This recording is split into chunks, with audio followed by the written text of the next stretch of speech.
Hello friends, welcome back the channel. एक बार फिर से मैं आपका स्वागत करता हूं। साथियों, कैसे हैं आप सभी? होप है कि आप सभी अच्छे होंगे और बहुत ही अच्छी तरीके से आपकी प्रिपरेशन चली होगी। एक बहुत ही इंपॉर्टेंट इन्फॉर्मेशन के साथ मैं आपके सामने हाजिर हो चुका हूं। साथियों, एसएससी जीडी 2026 का अगर आपने फॉर्म भरा है तो आपके लिए ये इन्फॉर्मेशन बहुत ही ज़्यादा ज़रूरी है, क्योंकि साथियों एसएससी द्वारा एसएससी जीडी की भर्ती प्रक्रिया में एक बहुत ही बड़ा बदलाव किया गया है। ये बदलाव ना केवल एसएससी जीडी में बल्कि एसएससी के जितने भी एग्ज़ाम है, एमटीएस, सीपीओ, सीजीएल, सीएचएसएल, सभी में ये बदलाव आपको देखने को मिलेगा। इस बदलाव के बारे में एसएससी ने अपनी ऑफिशियल वेबसाइट में 3 तारीख को ये अपडेट डाला था। मैं आपके साथ अपडेट को स्क्रीन पे शेयर कर रहा हूँ, आप देख सकते हैं साथियों, जिसमें एसएससी स्लाइडिंग मैकेनिज्म का एक कंसेप्ट लेके आई है। एक्चुअल में बदलाव जो किया गया है वो भर्ती प्रक्रिया में किया गया है, क्योंकि इसको अब 4 स्टेप में कन्वर्ट कर दिया गया है।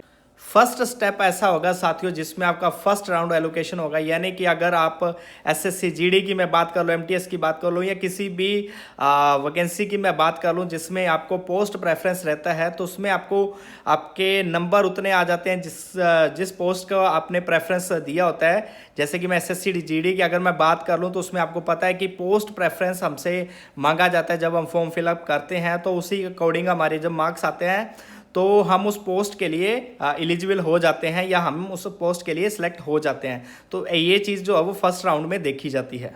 सेकेंड स्टेप में आपको आधार वेरिफिकेशन करवाना होगा एसएससी के रीजनल ऑफिस में जाकर। पहले ऐसा कभी नहीं हुआ है लेकिन अब होगा, तो आपको साथियों वहाँ पे जाकर अपना आधार वेरिफिकेशन करवाना होगा।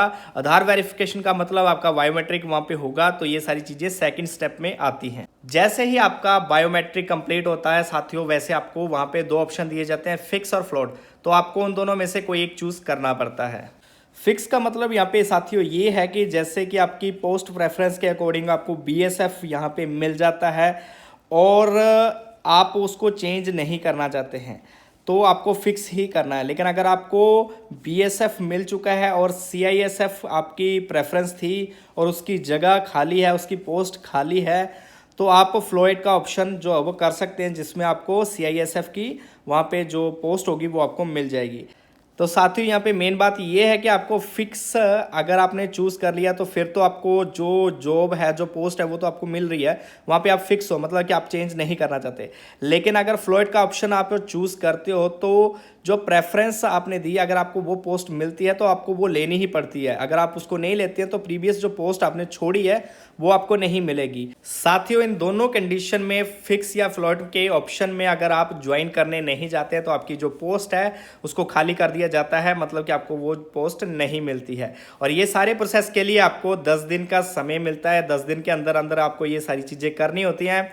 अगर आप नहीं कर पाते हैं तो आपकी पोस्ट जो है वो खाली कर दी जाती है, मतलब कि आपको ज्वाइनिंग वहाँ पे नहीं मिलती है। और ये सारा प्रोसेस एसएससी जीडी के फाइनल रिजल्ट जब आता है, मैं खाली एसएससी जीडी की बात नहीं कर रहा हूँ साथियों, सभी वैकेंसी की बात कर रहा हूँ। मतलब कि जब फाइनल रिजल्ट आपका आता है तो उसी के बाद ये सारा प्रोसेस होता है, यानी कि आपकी सिलेक्शन जब हो जाती है, रिजल्ट आपका आ जाता है, आपका नाम लिस्ट में आ जाता है, उसके बाद का ये प्रोसेस है साथियों। इस अपडेट से साथियों सबसे बड़ा फ़ायदा ये है कि जो पोस्ट खाली रह जाती थी हर साल और उसको अगले साल फिल किया जाता है तो ऐसा नहीं होगा। फ्लोएड ऑप्शन में आप अपनी प्रेफरेंस के अकॉर्डिंग पोस्ट ले सकते हैं। तो 2 फायदे यहाँ पे आपको मेनली देखने को मिलेंगे। एक, जो वैकेंसी खाली चली जाती थी वो खाली नहीं जाएगी, और दूसरी जो आपके प्रेफरेंस के अकॉर्डिंग आपको पोस्ट यहाँ पे मिल जाएगी, तो मनचाही जॉब हम जो है वो यहाँ पे ले सकते हैं। जैसे कि कई बार होता है कि मैं जिस पोस्ट के लिए अप्लाई करता हूँ या जो पोस्ट मुझे मिलती है लेकिन उससे ऊपर वाली पोस्ट कोई खाली होती है या उससे बेस्ट कोई पोस्ट खाली होती है, तो मैं उसके लिए फ्लोट ऑप्शन करके उसको प्राप्त कर सकता हूं। तो ये थी कुछ इन्फॉर्मेशन, बहुत ही इंपॉर्टेंट अपडेट है। और ये ना केवल एसएससी जीडी है, मैंने सिर्फ एसएससी जीडी का एग्जांपल आपको दिया है, ये सिर्फ एसएससी के सभी एग्जाम के लिए है। सीजीएल, सीएचएसएल, सीपीओ, एमटीएस सभी के लिए ये लागू होता है। तो अगर आपको इन्फॉर्मेशन अच्छी लगी है तो आप जो है वो वीडियो को लाइक ज़रूर कीजिए और हमारे यूट्यूब चैनल को ज़रूर सब्सक्राइब कीजिए, हमारे इंस्टाग्राम पेज को ज़रूर फॉलो करें साथियों। धन्यवाद।